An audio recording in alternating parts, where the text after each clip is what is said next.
Hello परमेश्वर अति करुणा में मुक्तिदाता सामर्थ्य पिता परमेश्वर, उस परमेश्वर का धन्यवाद करते हैं। आज जीवित और जीतों की पृथ्वी पर रखने वाला आज जीवता परमेश्वर आपके और मेरे साथ है। साथ ही साथ मैं आपको एक समाचार देना चाहता हूं। उससे पहले आप सभी का स्वागत करता हूं जय यीशु मानव सेवा में, और मैं आप सबका आशीष राजकुमार भाई प्रभु में। और साथ ही साथ मैं इतना कहना चाहता हूं, मुझे काफी लोग फोन करते हैं, मैं कुछ ऐसे वीडियो बनाता हूं वायरस के विषय में, मोदी योगी के विषय में। बहुत सारे लोग मुझे डांटने के लिए फोन करते हैं और मुझे सिखाने के लिए कोशिश करते हैं। काफी लोग बोलते हैं कि आप गलत रीति से सिखा रहे हैं। तो इतना ध्यान रखिएगा, मुझे सिखाने समझाने के लिए बिल्कुल कॉल ना करें, और साथ ही साथ मुझसे प्रार्थना करवाने के लिए उम्मीद ना रखें। जो कोई भी प्रार्थना का उम्मीद रखते हैं तो व्हाट्सएप के ऊपर भेजिए, ठीक है, बाकी और कुछ नहीं। और स्पेशल अगर कुछ बात हो, इमरजेंसी, तो ही मुझे कॉल करें, ठीक है। और सेवा क्षेत्र में आगे बढ़िएगा, इसी में आप सबका भला होगा। और मुझे लड़ने झगड़ने के लिए फोन बिल्कुल ना करें। और मैं किसी से डरता नहीं हूं, और मैं सीधा डांटता हूं, चाहे वो बिशप हो, चाहे वो पास्टर हो, चाहे रेवरेंड हो, चाहे मोदी योगी हो, कोई भी हो। मैं किसी बाप से डरता नहीं, इतना याद रखना, ठीक है। और मुझे तो बिल्कुल सिखाने के लिए कोशिश ना करना। मैं किसी सरकार को भी डरता नहीं हूं, और ना ही किसी बाप से डरता हूं, समझो। और संसार में जितने भगवान करके लोगों ने तैयार किए ना, इन सारे भगवानों को भी डरता नहीं हूं। एक ही को डरता हूं, उसका नाम है यीशु मसीह। सच्चाई को प्रकट करना चाहता हूं और सच्चाई में लोगों को आगे बढ़ाना चाहता हूं, इतना मेरा इरादा है। और बाकी बहुत सारे ऐसे जो है सेवक सेविका बन चुके हैं, धार्मिक गुरु और पंडित बन चुके हैं जो पैसों के लिए, और उनका मैं पोल खोलता हूं। आने वाले समय में एक एक का पोल खोलूंगा, और मैं डरता नहीं हूं। और ध्यान रखना, मुझे जब कॉल करते तो 100 बार पहले सोच के कॉल करो, ठीक है। और प्रार्थना विषय तो मुझे बिल्कुल फोन के ऊपर बिल्कुल मत दीजिए, समझ में आ रहा है। फोन करते मुझे ये हो गया, वो दुख रहा, ये दुख रहा, वो टेंशन, वो प्रॉब्लम, बहुत सारी प्रॉब्लम बताते हैं। तुम्हारी प्रॉब्लम है वचन दूर करेगा। परमेश्वर का वचन सुनो, परमेश्वर का वचन के अनुसार जीवन जीने के लिए कोशिशें करो, तब जाके आपकी जिंदगी में सवार अच्छा बनेगा, समझ में आ रहा है। और बहुत सारा कर्जा बताते, बहुत सारा प्रॉब्लम बताते, बहुत सारी बीमारियां बताते, मुझे ये हो रहा, वो हो रहा। अरे वो परमेश्वर के साथ में अच्छा सा संबंध आप बनाओगे, तब जाके आपकी जिंदगी सुधरेगी, नहीं तो ऐसे ही मर जाओगे, समझ में आ रहा है, ऐसे ही मर जाओगे। एक लेडीज ने मुझे कॉल किया, उसने मुझे जय मसीह कहा, और मैंने उसको जय मसीह नहीं कहा, सिर्फ मैंने होकारा भर दिया, हाँ में हाँ डाल दिया।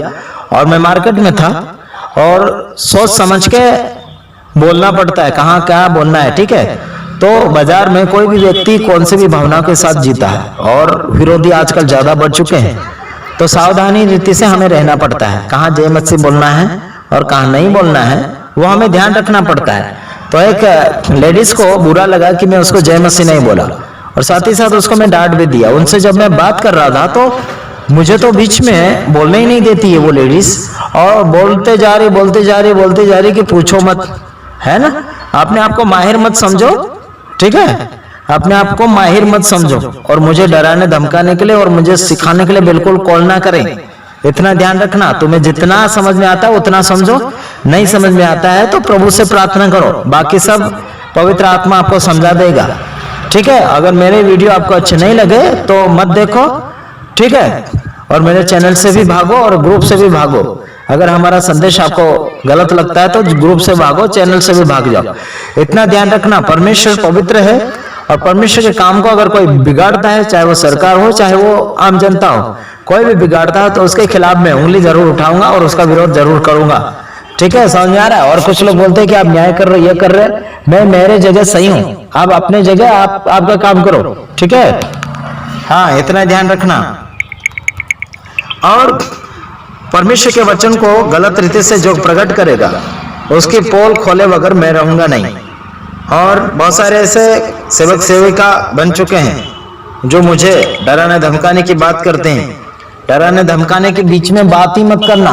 अगर कोई मीटिंग नक्की करता है बीच में, इतना भी मैं बता देता हूं, मीटिंग अगर नक्की करते हैं मेरी, तो पहले सोच समझ के करना है, ठीक है। आने जाने का गाड़ी का खर्चा देना पड़ेगा, क्योंकि मैं पैसे वाला बिल्कुल नहीं हूं, और मैं पैसे कमाने के लिए सेवा में नहीं आया हूं। ठीक है। आप अगर अपने एरिया में मेरे द्वारा काम करवाना चाहते हैं प्रभु का, तो आने जाने का खर्चा बिल्कुल आपको देना पड़ेगा। अगर मेरे पास होगा तो मैं बिल्कुल मैं दूंगा, ठीक है। लेकिन इतना कुछ हैसियत मेरे पास नहीं है ताकि मैं आपके गांव तक आ सकूं पूरा खर्चा करके, ठीक है। तो इतना ध्यान रखना। और जब मैं कहीं भी मीटिंगें करता हूं तो खुलेआम मुंह के ऊपर बोलूंगा और किसी की बाकी नहीं रखूंगा, चाहे वो गलती कर रहा हो या अच्छा कर रहा है। तारीफ करने की जगह तारीफ करूंगा और बुरा कर रहा होगा तो वहां बुराई भी करूंगा। समझ में आ रहा है? सब बोल दूंगा कि भाई ये गलत है, इसका मतलब बुरा है। वो बुरा है तो बुरा ही बोलूंगा, सही है तो सही बोलूंगा। ऐसा नहीं कि आपका मैं छिपा लूंगा बातें, बिल्कुल छिपाऊंगा नहीं, सीधा पर्दाफाश करूंगा। सेवा करना तो सीधा करो, नहीं तो फिर सेवा छोड़ दो, है ना। मारपीट पड़ रही, इधर उधर मारपीट पड़ रही, अभी समझो राजस्थान में मारपीट पड़ रही, यूपी बिहार में मारपीट पड़ रही, छत्तीसगढ़ में मारपीट पड़ रही, तो मुझे कॉल करते भाई आशीष ऐसा हो गया वैसा हो गया। तुम गलती करोगे तो मार खाओगे, तो हम क्या करेंगे उसमें, हैं जी। अगर तुम वचन के अनुसार चल रहे हैं तो हमसे सहायता मांगो, हम साथ जरूर देंगे, है ना।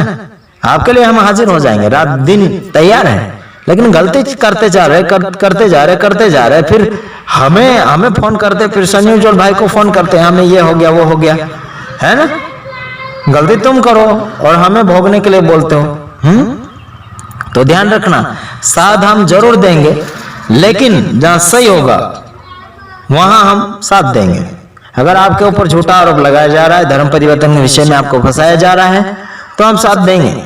लेकिन झूठ बोल बोल के ये चर्च बनाना वो बनाना, घर का दरवाजा टूट गया, क्या टूट गया, कोई बीमार हो गया, है ना, तो पैसा मांग मांग करोगे तो हम कहां से देंगे। अगर होगा तो हम जरूर देंगे, लेकिन जानबूझकर परेशान नहीं करना। अकाउंट नंबर हमें भेज देते हैं, अकाउंट नंबर डाल देते, तो इसका मतलब हम आपके अकाउंट में डाल देंगे। हाँ जी, कमाई करने जाओ, खेती बाड़ी करो, नौकरी धंधा करो, और सेवकाई करना तो ईमानदारी से करो, लूटपाट मत करो। हमें तो लूटने का सोचना ही नहीं है, ठीक है। हम किसी को लूटते भी नहीं है, और मैं भी किसी से लूटता नहीं हूं, और मुझे भी लूटने के लिए कोशिश बिल्कुल मत करना। साथ ही साथ मैं इतना बताना चाहता हूं, परमेश्वर ईमानदार है, तो ईमानदारी के साथ परमेश्वर के वचन में पेश हो जाओ, नहीं तो बहुत भारी पड़ जाएगा आप लोगों को। इफिसियों 6:11 आप पढ़ लीजिए, है ना। परमेश्वर के सारे हथियार बांध लो कि तुम शैतान की युक्तियों के सामने खड़े रह सको। परमेश्वर के सारे हथियार बांध लो। आपके पास पहला हथियार तो विश्वास चाहिए, और आपके पास प्रार्थना का पावर चाहिए। आपको आगे बढ़ना चाहिए। परमेश्वर के वचन आपका एक हथियार है, दो धारी तलवार है। आप विश्वास में बढ़िए, आप प्रेम में बढ़िए, आप मजबूती में बढ़िए, ठीक है। इफिसियों आप पढ़िए, और उसमें परमेश्वर के हथियार क्या क्या हैं आपको वहां पता चल जाएगा।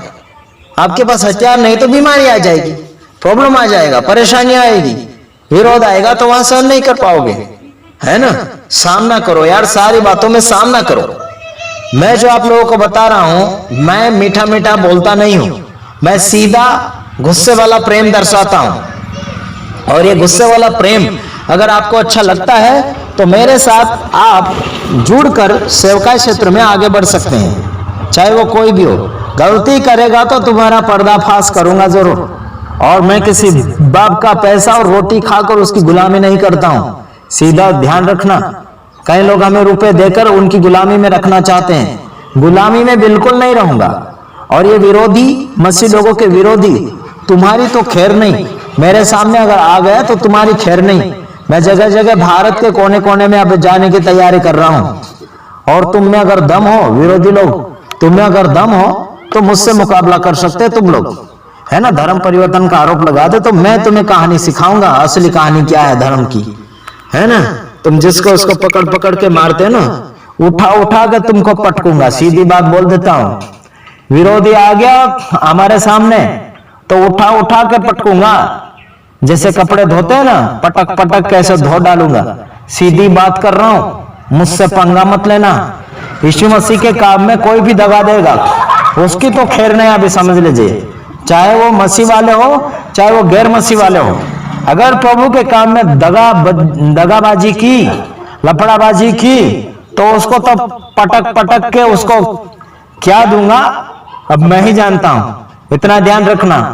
मैं शिक्षक हूं और शिक्षक का काम है सही रीति से मार्गदर्शन बताना। बच्चा जैसा गलती करता तो मास्टर उसे पीटता है। अब मेरा काम यही है, गलती अगर कोई करते पकड़ा गया, चाहे वो धार्मिक हो, चाहे वो कोई राजनीतिक हो, चाहे वो आम जनता का कार्य हो, ठीक है, तो ध्यान रखना इतना, परमेश्वर के काम में बढ़ना है तो सीधा सीधा बढ़ो। गलती करोगे तो तुम्हारी खैर नहीं। इतना इतना मैं बोल रहा, 2 साल से मैं चिल्ला रहा हूं, 2 साल से चिल्ला चिल्ला के बोल रहा हूं कि तुम लाइन पे आ जाओ, लाइन पे आ जाओ, लाइन पे आ जाओ, सही मार्गदर्शन पकड़ो।